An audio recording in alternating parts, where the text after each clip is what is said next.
Finally बैंकमा पैसा आउने भयो। अब यो पैसा कहाँदेखि आउने हो, कसरी आउने हो थाहा त छैन नि त। यो छिटो आयो, 2 हप्तामै आयो अप्लाई गरेको।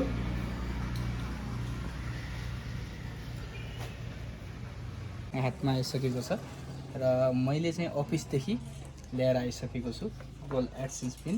सो अब चाहिँ यसलाई चाहिँ खोलेर चाहिँ हेरौँ होइन यसभित्र के रहेछ। नमस्कार, म कमल।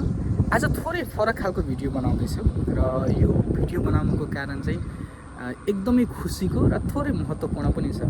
आज गुगल एडसेन्स भन्ने पिन चाहिँ आइसकेको छ र त्यहाँदेखि चाहिँ मलाई फोन आइसकेको छ। सो म चाहिँ यति बेला गुगल एडसेन्स पिन लिनको लागि चाहिँ हिँडिसकेको छु र बाटोमा चाहिँ यो भिडियो बनाउँदैछु। सो गुगल एडसेन्स भनेको के हो, गुगल एडसेन्स भनेको के हो र यो पिन आइसकेपछि चाहिँ कसरी त्यहाँदेखि चाहिँ कुन प्रोसेस हुन्छ यो विषयमा पनि म तपाईँलाई जानकारी गराउने छु। यदि तपाईँलाई थाहा छैन भने भिडियो अन्तिमसम्म हेर्नुहोला, मेरो लागि चाहिँ एकदमै महत्त्वपूर्ण छ। सो अब चाहिँ म गुगल एडसेन्स पिन लिनुको लागि चाहिँ अफिस जाँदैछु। तपाईँले यो भिडियो चाहिँ अन्तिमसम्म हेरेर साथ दिनुहोला।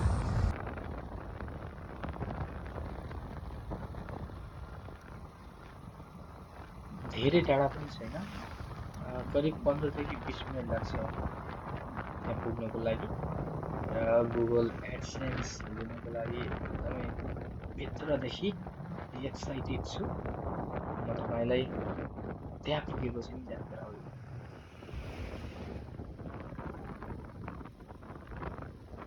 यति बेला हुलाक कार्यालय भएको ठाउँमा चाहिँ म आइसकेको छु। सो यो चाहिँ भल्का कैलालीमा पर्दछ।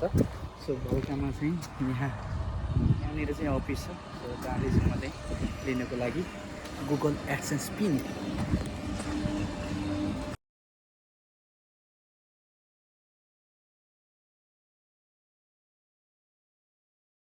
प्रोसेस चाहिँ यो छिटो आयो, 2 हप्तामै आयो अप्लाई गरेको।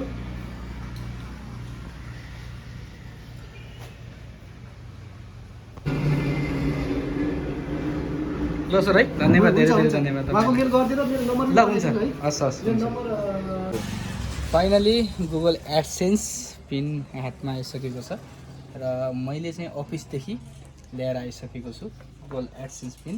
सो अब चाहिँ यसलाई चाहिँ खोलेर चाहिँ हेरौँ होइन यसभित्र के रहेछ। ओहो हेर्नुहोस्, यही नै मेन चाहिँ यो हो है त, यो नम्बर चाहिँ मेन हो। सो यो चाहिँ म तपाईँलाई जानकारी गराउँ, मैले अप्लाई गरेको यो पिन अप्लाई गरेको करिब 2 हप्तापछि चाहिँ मैले यो आज रिसिभ गरेँ। र खासमा तपाईँले एकदमै ध्यान दिनुपर्ने कुरा के हो भने गुगल एडसेन्स पिन अप्लाई गर्दाखेरि तपाईँले एड्रेस सँगसँगै तपाईँले आफ्नो फोन नम्बर पनि मेन्सन गर्नुहोला। यदि तपाईँले फोन नम्बर मेन्सन गर्नुभयो भने अफिसदेखि तपाईँलाई डाइरेक्ट कल गर्छ अनि तपाईँले सजिलैसँग रिसिभ गर्न सक्नुहुन्छ। यदि यो पिन आयो तपाईँलाई थाहा नै छैन, तपाईँको नम्बर पनि छैन भने अब अफिसदेखि कसरी कल आउँछ अनि फेरि 3 महिनापछि तपाईँले फेरि अप्लाई गर्नुपर्ने हुन्छ। झन्झटिलो छ है त, यो जान्नु भएन भने एकदमै झन्झटिलो छ र एकदमै आफूले चाहिँ तपाईँले अप्लाई गर्दाखेरि पिन अप्लाई गर्दाखेरि एकदमै महत्त्वपूर्ण भूमिका भनेको एड्रेस र मेन भनेको तपाईँको ओरिजिनल नाम है।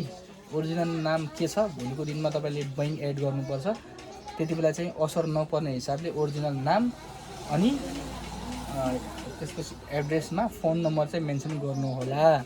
अब यो आइसक्यो, तपाईँलाई मैले देखाइसकेँ होइन, हेर्नु मैले यहाँ नम्बर पनि मेन्सन गरेको छु अनि सजिलैसँग मलाई आयो। सो पिन आइसकेको छ। अब चाहिँ हामीले यहाँ देखाउनु ल्यापटपमा देखाउँछौँ। यो चाहिँ हेर्नुहोस्, मैले यहाँ अप्लाई गरेको थिएँ अनि एड्रेस भेरिफिकेसन भनेको थियो। अब चाहिँ यहाँ चाहिँ हाल्छौँ है त हामीले, अब यहाँ हाल्ने हो। सो म तपाईँलाई अब हालेर देखाउँछु है त। एकदमै ध्यान दिनुपर्छ है, फेरि यो तपाईँको 3 चोटि भनेको छ। फेरि 3 चोटिभन्दा बढी तपाईँले मिस्टेक गर्नुभयो भने फेरि सक्यो, काम छैन। सो म चाहिँ हाल्न गइरहेको छु।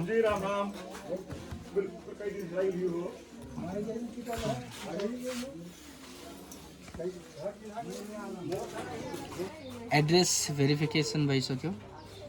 अब चाहिँ त्यसपछि यो चाहिँ आउँछ है। अब यो चाहिँ आइसकेपछि हामीले चाहिँ टक्क यहाँ जाने अनि पेमेन्ट मेथडमा क्लिक गर्ने।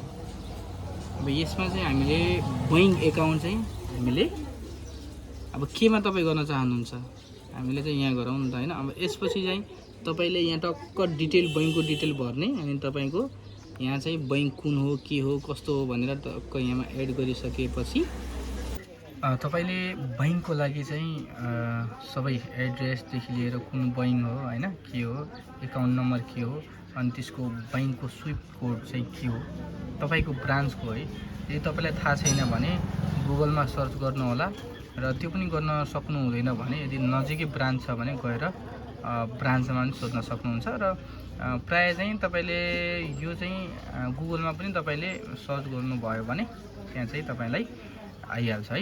यो अब यति सबै भइसक्यो भने टक्क चेक गर्नु होला हैन कहीँ मिस्टेक त छैन भनेर। अनि अब म चाहिँ हेरिहाल्छु सबै नाम सही छ।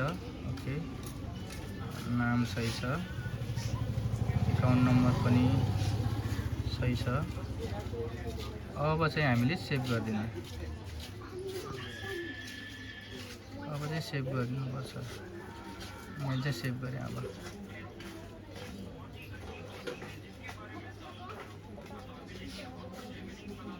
ओके अब सेभ भइसकेको छ।